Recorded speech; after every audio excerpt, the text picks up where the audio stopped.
Hello बच्चों, पिछले lecture में हमने क्लियर किया था एलगी।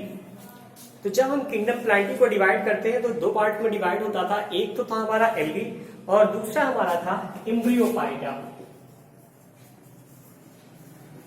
एम्ब्रियोफाइटा यानी ऐसा प्लांट ग्रुप जिनमें क्या हो, एम्ब्रियो का फॉर्मेशन होता हो। और इस कैटेगरी में को फिर हमने डिवाइड किया था दो पार्ट्स में। एक तो था हमारा ब्रायोफाइटा और दूसरा हमारा था ट्रैकियोफाइटा।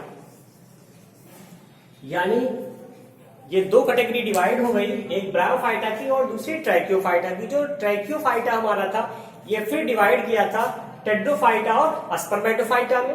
तो अब इसको तो हमें स्टडी नहीं करना, हमें पहले क्या स्टडी करना है, ब्रायोफाइटा की। यानी सबसे पहले हम क्या स्टार्ट करें, ब्रायोफाइटा।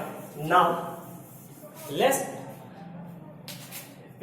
Start bryophyte. अब सबसे पहला क्वेश्चन राइज होता है कि जो ब्रायोफाइटा था ये असाइन सबसे पहले किसने किया, तो सिम्पसन। जो सिंपल थे इन्होंने ही सबसे पहले जो टर्म ब्रायोफाइटा था इसको असाइन किया था। कब किया था, 1897 में। और जो ब्रायोफाइटा था ये पौधों की कैटेगरी में ऐसा पहला पौधा था जो कि क्या हुआ, पानी से बाहर मिट्टी पर पाया गया, यानी जल से बाहर। इसीलिए इसे हम क्या कह सकते हैं, फर्स्ट लैंड प्लांट। यानी जमीन पर पाया जाने वाला पहला पौधा जो कि पाया गया कहां, नम और छायादार स्थानों में। यानी अकर्स इन ह्यूमिड एंड नम और छायादार स्थान, यानी shady place. Yes.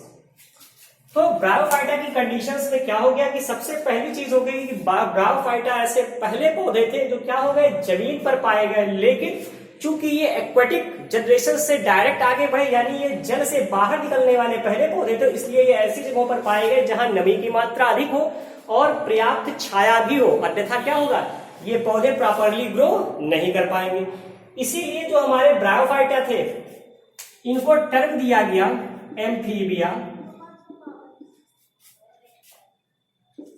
Amphibia of plant kingdom. यानी वनस्पति जगत का क्या कहा गया, इन्हें उभयचर कहा गया। क्यों कहा गया वो भी जान लीजिए। एम्फीबिया या, और ये जो कंडीशंस हो गई, इस कंडीशंस के बेस पर ये क्या कहा गया, एम्फीबियंस। यानी अब इन्हें एम्फीबियंस क्यों कहे, रीजन था क्यों, क्योंकि ये जल से बाहर निकले और कहां आ गए, सरफेस पर आ गए। लेकिन इनमें वाटर कंपल्सरी था रिप्रोडक्शन के लिए, यानी जो जल था वो आवश्यक था किसके, जनन के लिए। इसीलिए इन्हें क्या कहा गया, एम्फीबिया ऑफ प्लांट किंगडम, यानी पादप जगत का उभयचर कहा गया। अब अगर हम बात करें इसके साइलेंट फीचर की, यानी अगर इसमें लक्षण कौन कौन से हो सकते हैं, किस टाइप का हो सकता है, कौन से विशेष लक्षण होते हैं, अगर उनकी हम बात करें तो सबसे पहली चीज जो है कि ये इनकी जो प्लांट बॉडी होगी वो क्या होगी, थैलस में होगी। लेकिन यहां कुछ चीजें हैं जो क्लियर है कि थैलस होगी but without differentiation of root stem and leaf. यानी थैलस तो होगा लेकिन उसमें रूट स्टेम, जड़, तना और पत्ती स्पष्ट नहीं होंगी, एक स्पष्ट रूप से सीन नहीं होंगी। फिर होता है कि अगर ये ऐसा है तो ये पौधे क्या होंगे, ऑटोट्रॉप्स होंगे कि हेटेरोट्रॉप्स होंगे। तो इस कंडीशंस में जितने प्लांट हैं मोस्टली जो है वो क्या है, ऑटोट्रॉफस है।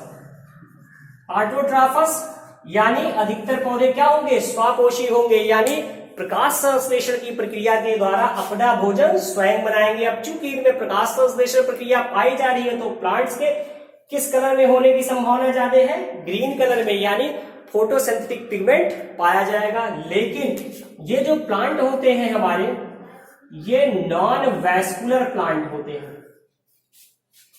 नॉन वैस्कुलर प्लांट, यानी इनमें संवहन ऊतक जो होते हैं या संवहन तंत्र आप कह सकते हैं या संवहनी प्रक्रियाएं जो होती हैं उनका अभाव होता है, वो चीजें नहीं पाई जाएंगी। यानी जाइलम और फ्लोएम, संवहन में मुख्य रूप से आप क्या करते हैं, जाइलम और फ्लोएम। तो जाइलम और फ्लोएम का क्या होगा, अस्पष्ट डिफरेंशिएशन या आप कह सकते हैं पूर्णतः अभाव होगा। हाँ, रूट के समान एक स्ट्रक्चर पाया जाएगा जिसको हम क्या कहेंगे, राइजॉइड्स। राइजॉइड्स, जो राइजॉइड्स होगा यह पाया जाएगा और जो वर्क करेगा किसके, as a root, as a root. यानी जो राइजॉइड्स होगा या रूट के रूप में, जड़ के रूप में काम करेगा, लेकिन अस्पष्ट जड़ का अभाव होगा। एक चीज और जानिए कि जो होल प्लांट बॉडी होती है, जो मेन प्लांट बॉडी है, ये मेन प्लांट बॉडी जो है ये गैमेटोफाइट होगी, गैमेटोफाइट होगी या गैमेटोफाइटिक होगी। यानी जो मुख्य पौधा होगा वो युग्मकोद्भिद प्रकार का होगा, युग्मकोद्भिद प्रकार का होगा। तो इसलिए पौधे के हेप्लॉइड होने की संभावना क्या होती है, सर्वाधिक होती है। यानी मुख्य पौधा क्या होगा, हेप्लॉइड होगा, आगुणित होगा, क्रोमोसोम्स की संख्या में वेरिएशन होगा। अब अगर हम बात करें तो इसमें रिप्रोडक्शन होगा कि नहीं होगा। अगर हम बात रिप्रोडक्शन की करें तो यहां दो टाइप्स के रिप्रोडक्शंस पाए जाएंगे। कौन कौन से, एक तो होगा हमारा वेजिटेटिव रिप्रोडक्शन, वेजिटेटिव रिप्रोडक्शन, और दूसरा हमारा होगा सेक्सुअल रिप्रोडक्शन। यानी जनन की दो प्रक्रियाएं इन पौधों में पाई जाएंगी। एक प्रक्रिया होगी कायिक जनन के द्वारा और दूसरी प्रक्रिया क्या होगी, लैंगिक जनन के द्वारा। अब अगर हम इनमें स्टार्ट करें वेजिटेटिव रिप्रोडक्शन यानी कायिक जनन की प्रक्रिया को, तो अब देखें vegetative reproduction, vegetative reproduction Hindi में कहते हैं कायिक जनन। अब कायिक जनन की प्रक्रिया कैसे संपन्न होगी, तो जो कायिक जनन होगा सबसे कॉमन प्रोसेस उसका होगा फ्रेगमेंटेशन, फ्रेगमेंटेशन यानी विखंडन के द्वारा। यानी अगर पौधे का कोई भी पार्ट्स टूट जाए और टूट कर क्या हो, नया पौधा बना दे, तो यही प्रक्रिया क्या कहलाती है, फ्रेगमेंटेशन कहलाती है, विखंडन कहलाती है। और विखंडन की प्रक्रिया के द्वारा कायिक जनन की एक प्रक्रिया संपन्न होगी। दूसरी प्रक्रिया क्या है कायिक जनन की, दूसरी है जिमा फॉर्मेशन। जिमा जो होता है ये कप लाइक अपीयरेंस होता है, जो क्या होता है थैलस के अपर सरफेस पर पाया जाएगा, जिसमें क्या होगा स्पोर्स बनेंगे और वो स्पोर्स लिबरेट कर दिए जाएंगे और ये क्या हो जाएगा, ये कायिक जनन की प्रक्रिया में ये दूसरा मेथड होता है किसका, जनन का। तीसरी प्रक्रिया होती है बुलबिल, बुलबिल यानी बुलबुल के द्वारा निर्माण होना। इससे क्या होगा, छोटे छोटे ट्यूबर्स, ट्यूब लाइक स्ट्रक्चर्स में ये राउंडेड स्फेरिकल शेप में बियर कर लेते हैं और जनन की प्रक्रिया को संपन्न कर देते हैं।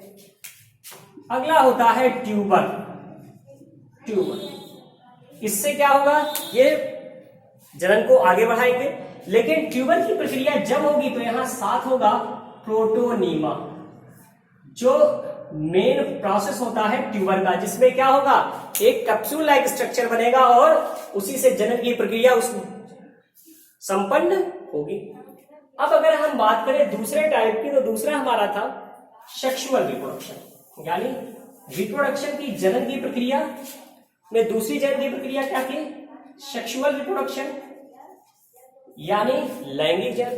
अब अगर हम लैंगिक जनन की प्रक्रिया करें तो लैंगिक जनन की प्रक्रिया में जो सेक्स आर्गन होंगे वो क्या होंगे, multicellular, multicellular and jacket.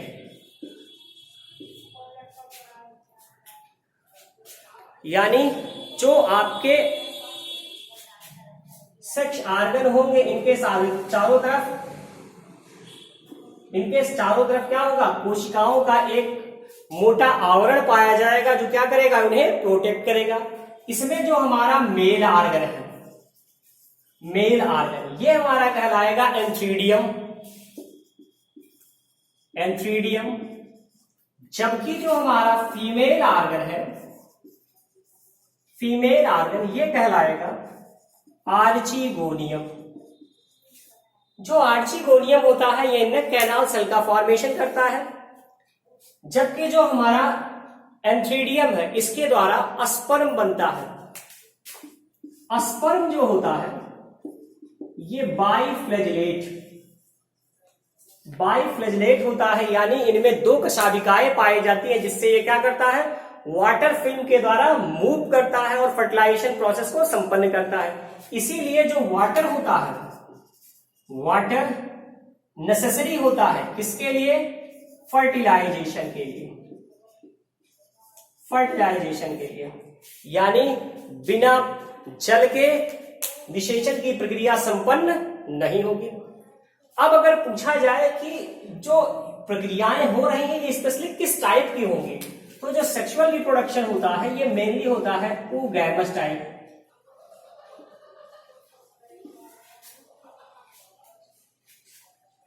oogamous type यानी जो मेल आर्गन होगा मोटिल होगा, स्मॉल होगा, जबकि फीमेल आर्गन क्या होगी, लार्ज होगी और फिक्स होगी, यानी वह मूव नहीं कर पाएगी। अब जब ये प्रक्रियाएं होंगी, फर्टिलाइजेशन हो जाएगा, तो फर्टिलाइजेशन के बाद यानी फर्टिलाइजेशन के बाद डिप्लॉयड जाइगोट का फॉर्मेशन होगा। डिप्लॉयड जाइगोट का फॉर्मेशन होगा। जो डिप्लॉयड जाइगोट होगा ये मियोटिक डिवीजन के द्वारा मल्टीसेलुलर एम्ब्रियो में डिवाइड हो जाएगा, और जो मल्टीसेलुलर एम्ब्रियो है वो फिर डेवलप हो जाएगा किसमें, स्पोरोफाइट में, यानी मल्टी सेल्यूलर एम्ब्रियो। मल्टीसेलुलर यानी बहुकोशिकीय भ्रूण।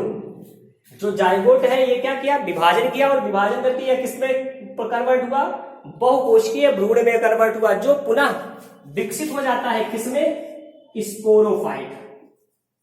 स्पोरोफाइट यानी बीजाणुद्भिद अवस्था में इसका परिवर्तन हो जाता है। और जो हमारा स्पोरोफाइट होता है ये तीन चीजों से बना होता है बेसिकली। कौन कौन सी चीजें, फुट, सीटा और कैप्सूल। ये इन तीन चीजों से मिलकर बना होता है। जो फुट नीचे की तरफ, सीटा कैप्सूल को प्रोटेक्ट करती है ताकि कैप्सूल ऊपर की तरफ फिट हो सके, और जो कैप्सूल होता है यह स्पोर बियर करता है और नेक्स्ट जनरेशन के लिए यही क्या करता है, स्पोर्स को बॉडी के बाहर स्प्रेड करता है। जो स्पोरोफाइट प्रोसेस है, जैसे ही यह बना और सीटा से ये कैप्सूल से स्पोर्स बाहर निकले तो ये तुरंत ही क्या करेगा, गैमेटोफाइटिक थैलस का निर्माण करेगा। और गैमेटोफाइटिक थैलस के निर्माण होने पर यह प्रक्रिया फिर क्या होगी, फिर रिवर्स हो जाएगी, फिर से रीस्टार्ट हो जाएगी। यानी जो स्पोरोफाइट है, स्पोरोफाइट से गैमेटोफाइट और गैमेटोफाइट से स्पोरोफाइट, ये कंटिन्यूअस पैटर्न में चलता रहता है। यानी आप कह सकते हैं कि बीजाणुद्भिद अवस्था से युग्मकोद्भिद अवस्था और युग्मकोद्भिद अवस्था से बीजाणुद्भिद अवस्था में परिवर्तन होता है। यही जो परिवर्तन की प्रक्रिया है युग्मकोद्भिद अवस्था से बीजाणुद्भिद अवस्था में, यही चीज हमारी कहलाती है अल्ट्रेशन ऑफ जनरेशन। यानी हिंदी में इसी को हम कहते हैं पीढ़ी एकांतरण। यानी जो ब्रायोफाइटा है ये क्या करते हैं, ये शो करते हैं एक प्रक्रिया जिसे हम क्या कहते हैं, पीढ़ी एकांतरण करते हैं, अल्ट्रेशन ऑफ जनरेशन करते हैं। यह प्रक्रिया कैसे संपन्न होती है इसको हम आपको अपने नेक्स्ट लेक्चर में बनाएंगे। Okay, thank you.